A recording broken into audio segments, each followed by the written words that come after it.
3. Karibu sana. Welcome to our midweek service. Today, the 5th day of May 2021. Tell a friend to come and connect with us at this altar as we worship God and hear His word. We want to begin with a word of prayer as we begin this session. Our dear Heavenly Father, we commit this service into your hands. We pray that your mighty hand will be upon the praise team and those who are on the instruments and on the media team, and that, Lord, you will give us a word that is in season. We commit this whole team into your hands and ask for the Holy Spirit not to be a guest but a host today, in Jesus' name. And everybody said, Amen. Praise team, karibu sana.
this is the first week when the doors have been opened. The Lord is good to us in the matchless and mighty name of Jesus Christ. For those who do not know my name is Samuel Gitari, and by the grace of God, I'm the curate here at ACK St. Mary's Kabete, under the guidance of our vicar, Reverend Samuel Chege, who has given me this, graciously given me this opportunity to minister here before you today. Today my sermon is titled, The Persistence of Blind Bartimaeus. The Persistence of Blind Bartimaeus. Let me go to the text, which is Mark chapter 10, verse 46 to 52, and I will read by the grace of God. Then they came to Jericho. As Jesus and his disciples, together with a large crowd, were leaving the city, a blind man, Bartimaeus, that is son of Timaeus, was sitting by the roadside begging. When he heard that it was Jesus of Nazareth, he began to shout, Jesus, son of David, have mercy on me. Many rebuked and told him to be quiet, but he shouted all the more, Son of David, have mercy on me. Jesus stopped and said, Call him. So they called the blind man. Cheer up, on your feet, he is calling you. Throwing his cloak aside, he jumped to his feet and came to Jesus. What do you want me to do for you? Jesus asked him. The blind man said, Rabbi, I want to see. Then Jesus said, Go, your faith has healed you. Immediately he received his sight and followed Jesus along the road. That is the word of God. Now, the first thing I want to say is that Bartimaeus had mountains he had to conquer. He had mountains he had to conquer. There's a verse in Zechariah chapter 4 verse 7 which says, Who are you, O mighty mountain, before Zerubbabel? You will become level ground. And these are the four mountains which I see that Bartimaeus had to deal with. Number one, he was a beggar. He had to beg, he had to borrow to survive, and he had to rely on goodwill of others to survive. Many of us in our current situation and circumstances are relying on loans and on the goodwill of well-wishers to survive. Many are jobless and homeless and unable to pay hospital bills because of the current economic situation. And like blind Bartimaeus, we have been reduced to beggars. The second mountain that Bartimaeus had to deal with was his handicap. He was blind. Many of us have different handicaps that we live with. For some it's dyslexia, for others it is sleeplessness, for others it is nightmares, for others it is addiction, for others it is cancer, for others it is being crippled, and any other handicap that they have. It is a mountain, but it can be flattened. What is your mountain? What is your valley? What is your issue? And God will flatten it. The third mountain that he had to deal with, that is Bartimaeus, was fear of other people's opinions. He had to conquer the fear of conforming, of comfort. Some of us fear the unknown. We fear the opportunities that are presented before us because we do not know the future. Bartimaeus was he had a position and a condition where he might have feared because of what was before him, confronting the Lord and saying, Lord, have mercy on me. The fourth mountain that Bartimaeus had was shame. Many people live in reliance on others. It is shameful. Being tagged as a beggar is shameful. Always begging is shameful. The spirit of the beggar is a spirit of shame. We want to be self-reliant. Others are ashamed. There are other things we are ashamed of the past trauma that we underwent, of the past, there are things that we failed, events in childhood that caused distress, like probably rape or defilement. Especially now, when we are seeing all these things which are going on air. And there are many of us who are weighed down by failure. That is something to be ashamed of. We are ashamed of even our appearance. We are ashamed of our parents, where they came from. We are ashamed because we are poor. We are ashamed because of the house we are living in. We are ashamed to bring friends to come to our place. We are ashamed of addictions because they make us less than we can be. Blind Bartimaeus was ashamed of his current state. The second point I want to make is that Jesus passed by Bartimaeus. He passed by and he quitted. Hallelujah. Now, according to the text, Jesus was leaving Jericho. So if Bartimaeus did not seize this opportunity, that was it. It would be very hard to locate the Lord, given his itinerant ministry. Bartimaeus used his other sense of hearing to know that the Lord Jesus was passing by. Here was opportunity. Jesus was passing by. He had a choice, either to seize this opportunity or to ignore it. There is always a choice, either to seize the opportunity which is given to you or to ignore it. Bartimaeus decided to seize that opportunity, and he called out to Jesus to have mercy on him. Listen to me, you who are listening online. The Lord presents opportunities before you, before me, on a daily basis. We have a choice on what to do with them.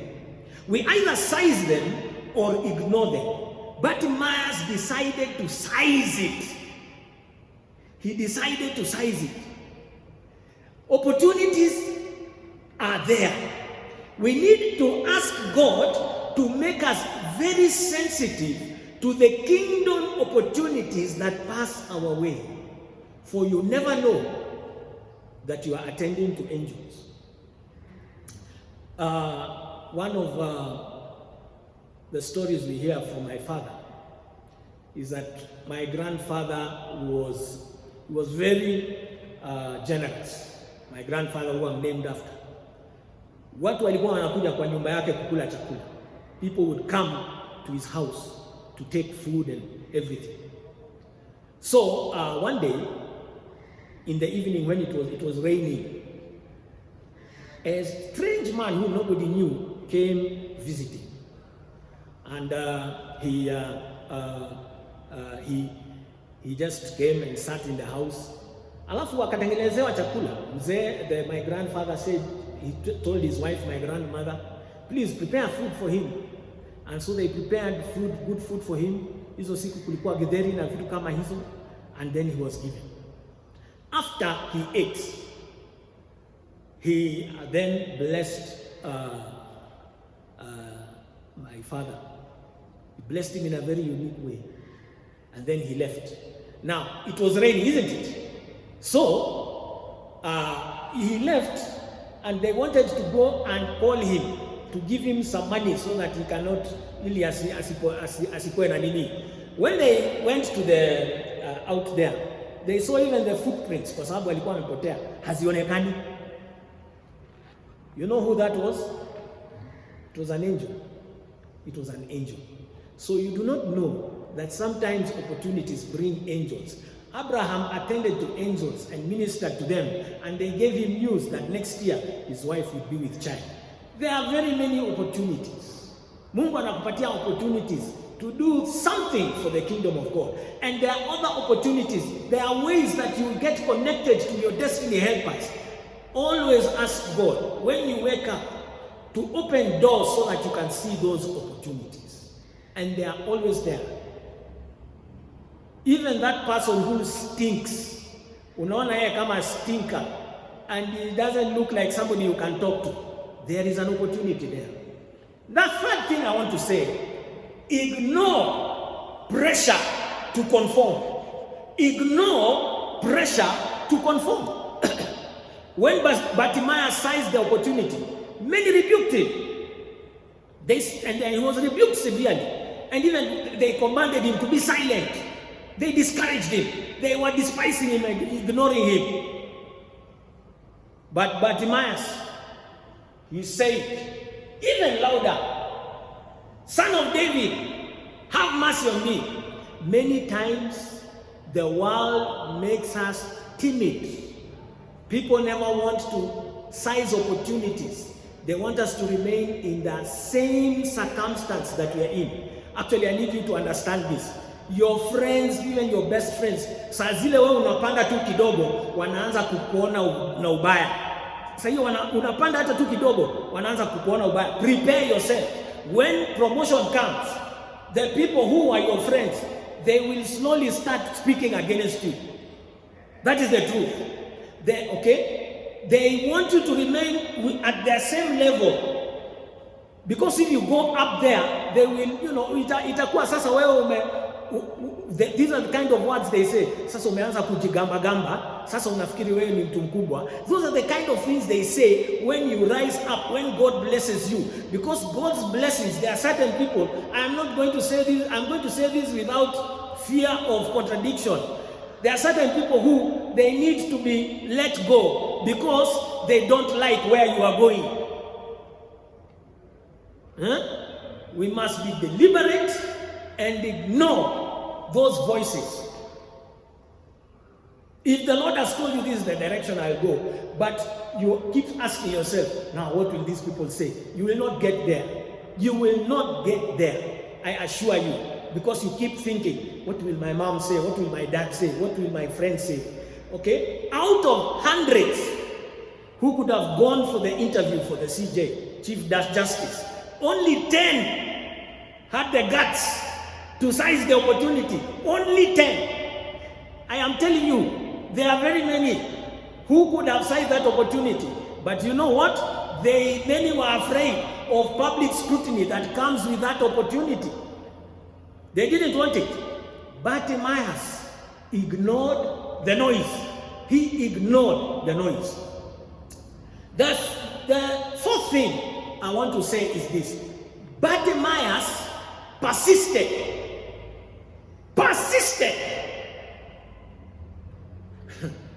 And I need you to understand. When you are rebuked by people and told to shut up, persisting is difficult.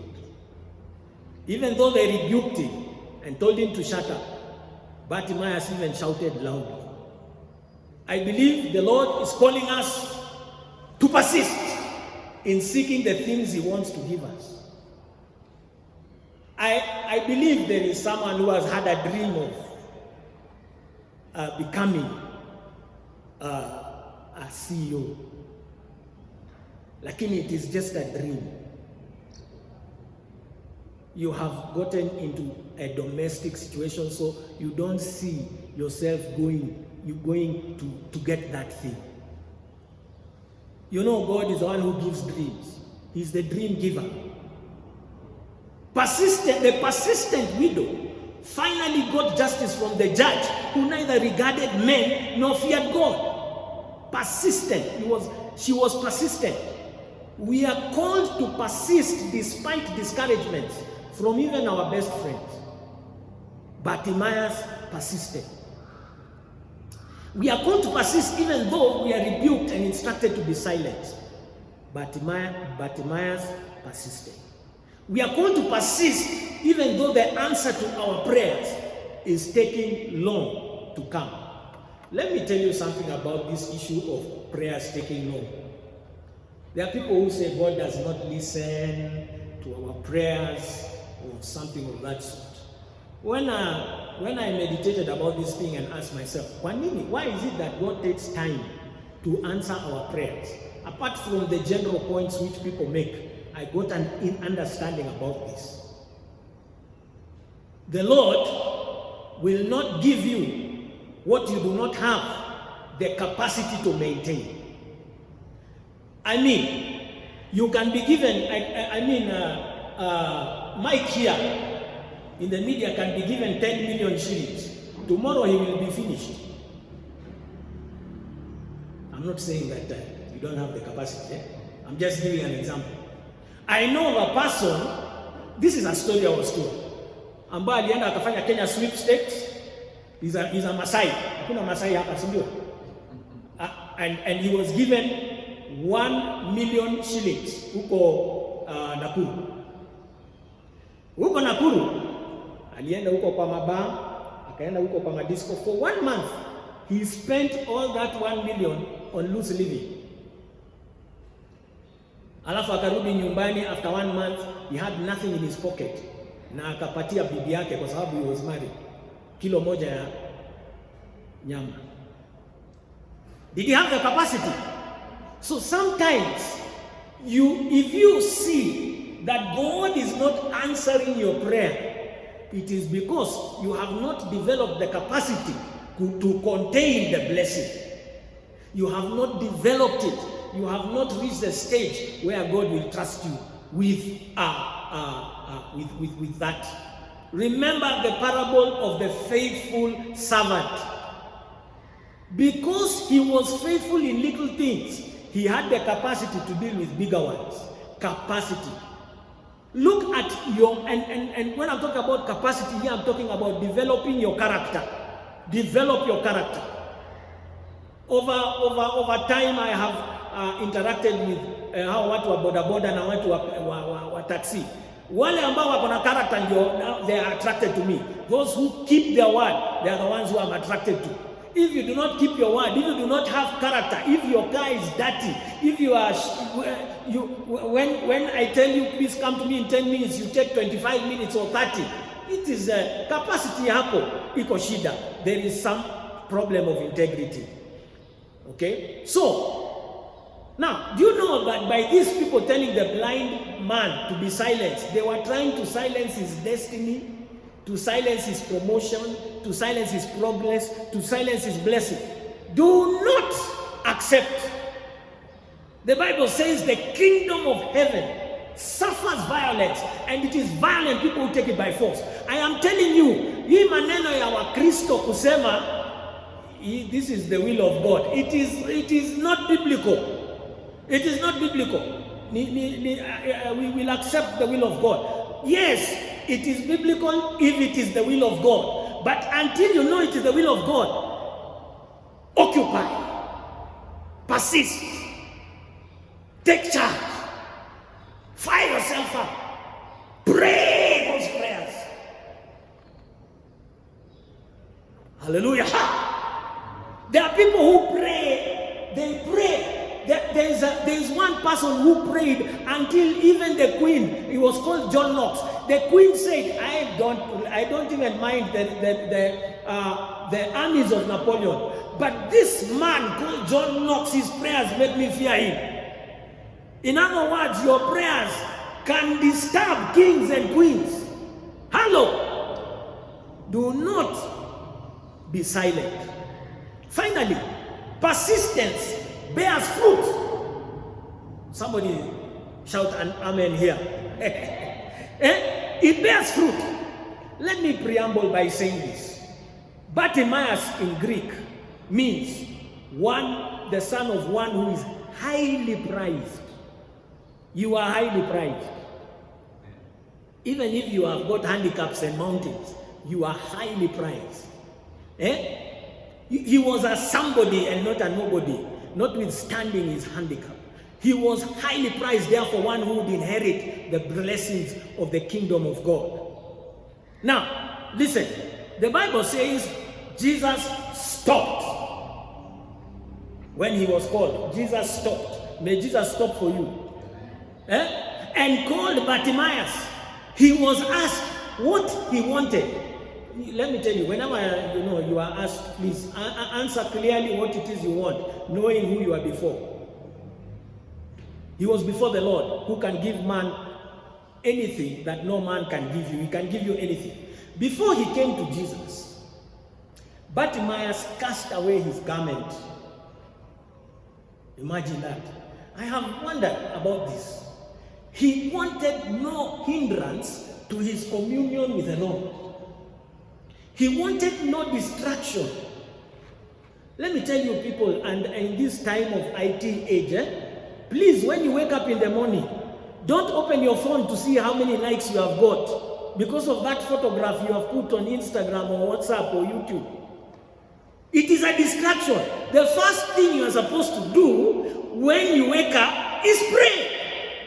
Commune with God. It is the first, it is called that hour of the morning. For those of you who do it, it is supposed to be actually for me, I'm talking about me. The morning hour of prayer is more important than any other hour, because that one sets the pace of the day. It makes me know and sense things. By the way, many times when somebody is about to call me, I know. Ninakuanga na idea kuna mtu atanipigia simu. Hata saa zingine ninajua ni shida gani atanipigia simu, although I may never tell you. So don't have distractions when you are communing with God. Allow those distractions to be put off. And when you purpose to commune with God, put aside all distractions. And also when you come before Him, be free and be open. He knows you inside out. Listen, kama uko na shida na huyo jamaa, wewe hata kama unaweza mtusi hapo mbele ya Mungu, tusi. Huyo jamaa amenifanyia vibaya sana. Wewe sema zile vitu zote huwezi sema, okay, I'm going to stand here. Wewe sema zile vitu huwezi sema mbele yake, because there you will be smiling and telling him, oh, the Lord bless you and all that. But when you are before God, make sure you are very open. He removed his garment. Are you getting what I'm saying? Okay? Completely be open with the Lord. It symbolizes not hiding anything. In the Garden of Eden, Adam and Eve hid from the Lord because they knew they were naked. Can you see the distinction? They hid, and Bartimaeus removed his cloak. He wanted to be open. Be open, by the way. Tell the Lord, zile vitu zote ambazo zinakusumbua. And you know, the Lord who likes the open heart, it is very easy to respond. Many times, and the problem with us is that we have masks. Vile tumevaa masks hizi za corona. We also have masks. We have masks. You think you have to go to God in a certain way. He doesn't want you to go into a certain way. Be yourself. It is probably because of all these rituals we do. If we say we have no sin, we deceive ourselves, and the truth is not in us, we confess our sin. So you think confessing is those things which we say. My friend, tell him, Lord, nilifanya hivi na nikakosea. Okay? Yes. So, thirdly, the removal of this cloak symbolizes removal of self-righteousness. Nobody is righteous. Hakuna mtu ambaye ni righteous. And removal of sin. Bartimaeus wanted to be covered with the righteousness of God. So it was Bartimaeus removed that cloak. It was, what can I say? He wanted to be undone. He wanted God to see him the way he was. And by Bartimaeus, when asked, what do you want by Jesus? He said, I want to see. Mimi ninataka kuona. Now, the funny thing of in this text, go and read it. Jesus did not pray for Bartimaeus. He didn't. You know, if you come to me and you are blind and you say you want to see, I'm going to take time to pray and fast. But you see, Jesus told him, go. Now, he didn't pray for him. He told him, go, your faith has healed you. My friends, in fact, Jesus, I want to say this, of course, Jesus had a lot to do with it, but Jesus, it's like alikuwa amejitoa kwa equation. He was telling him, it is your faith, nothing else. It is your faith that had healed you. And I think, in my opinion, in this particular age, we are shortchanging faith. 4 times in the New Testament, the Bible says, your faith, the just shall live by faith. In the Gospels, the Bible talks about, if you have faith as small as a mustard seed, you will command this mountain to go into the sea, and it will be done for you. It is faith that made him well. I don't know. Huh? Then, the funny thing is, the people who are rebuking Bartimaeus, They ended up saying positive words to him, like, be comforted, the master is calling you. Do you see how fickle man is? They can turn against you in an instant, and with the same mouth praise you. In my view, Bartimaeus was no longer ashamed. He was no longer a beggar. His destiny had changed. People began to sense the Lord's favor upon him. There is a tendency when God is lifting you up, the Lord's favor is upon you. So people begin to speak kindly to you. May your shame turn into fame. May those who scorned you turn to praise you. Can I hear your amen? It was Bartimaeus' faith that if he insisted and persisted, he would be heard. Not healed, but heard. It was his faith that he would now be healed and his sight restored. It was his faith that the opportunity must not be lost. He seized the opportunity. I believe God presents opportunities for you at set times. May you recognize them in Jesus' name. Yes. And he sends his servants with opportunities for his flock. The minister with a word of knowledge, or of wisdom, or of healing, he sends them with kingdom opportunities. And those who are desperate to seize them will seize them. And God will make a way for them. Now you who are listening online, you are there and you feel you need to be healed. Stretch your hand at this opportunity to the screen. You are there and you are struggling with depression. Stretch forth your hand to the screen. And I believe the Lord will touch you. You are there and you feel you need sustenance for this difficult time. You need, God has said, I will provide all your needs according to my riches in glory. In this difficult time, stretch your hand to the screen and the Lord will receive that. You are here and there's a family situation that needs to be sorted out. You want to kill one another. You want to hit one another. Stretch out your hand to the screen and the Lord is going to touch you. You are there and you need to be delivered from death. Stretch your hand to the screen. You are there and you need deliverance from past traumas. Even in your youth, stretch forth your hand to the screen. Let us pray. Father, in the name of Jesus, for those who are stretching out their hands in faith, may they connect with the faith of this world, and may they be healed. May their debt disappear. May they find sustenance in the matchless and mighty name of Jesus. May their depression dissipate. May they experience the joy of the Lord. May the joy of the Lord come against them. For those who have had deep-seated traumas that are still affecting their lives, God, you are the God who heals the brokenhearted. Touch them, Lord, with the touch only that God can, in the matchless and mighty name of Jesus Christ. Lord, heal this land, for there are many who are struggling with many issues, even some that I have not mentioned. May you touch them, Lord, in the matchless and mighty name of Jesus Christ.